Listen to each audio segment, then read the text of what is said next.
What's good YouTube, I have another UU match for you today against someone by the name of DarkBlitz720.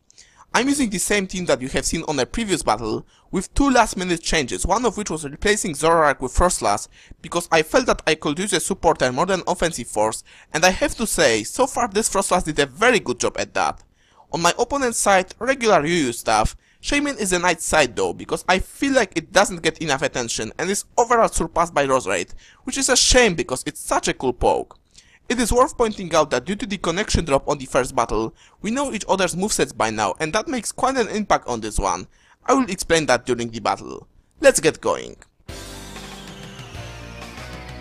Unlike on the previous battle, where I led with Frostlass, this time I decided to start off with Talk to the hand, thinking that he will just try setting up his rocks right away, knowing that Frostlass can't really touch him. That allows me to go for a fake out and activate my Flame Orb, but because even with Guts he can take a close combat, I switched to WoJtOn before his rocks. Now here is the important play.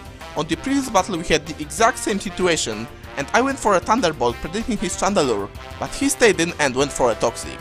So this time I decided to risk it and go straight for an overhit, thinking that he might want to do the same thing again, and he does indeed stay in and takes a massive amount from it, but just manages to survive it and toxics me anyway.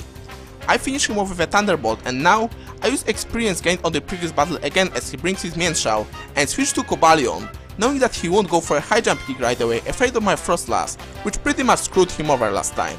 He indeed U-turns to his Chandelure instead, which by now I know is scarfed. But again, because previously I made a risky play in the same scenario and stayed in predicting him to predict my switch to Slowbro and go for a Shadow Ball rather than Fire move, and that's exactly what happened.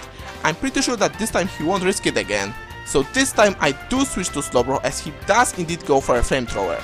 So that gives me a free turn right there, and I use it by going for a Toxic on his switch to Shaman, which as it turns out right after is a Leech Seed variant, so it's definitely helpful. Moreover, his Leech Seed misses as I go back to WoJtOn, so knowing that he won't stay in that situation, I go for a Pain Split and recover most of my health back as he goes to Blastoise.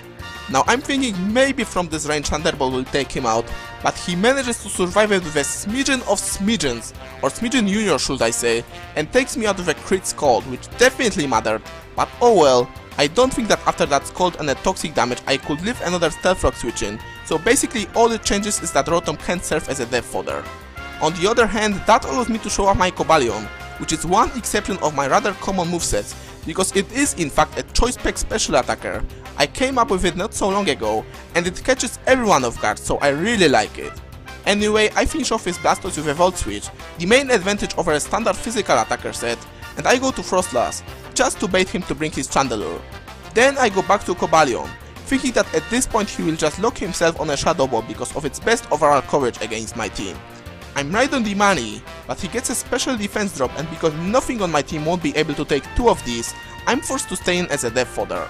However, Black Sabbath being fucking awesome survives another Shadow Ball with 2 HP and does a ton of damage with a choice spec's HP goals. Right there though, I kinda underestimate Chandelure's defenses, so I'm thinking that Choice Bandit U-turn should be able to revenge kill him. Yes, you heard me right. I have choice specs as well as Choice Bandit attacker on this team. It does nowhere as much as I expected, but thankfully Frostlass is able to finish the job with an Ice Shard. I was honestly surprised that it managed to take him out, but I guess min-max damage variation came into play right there.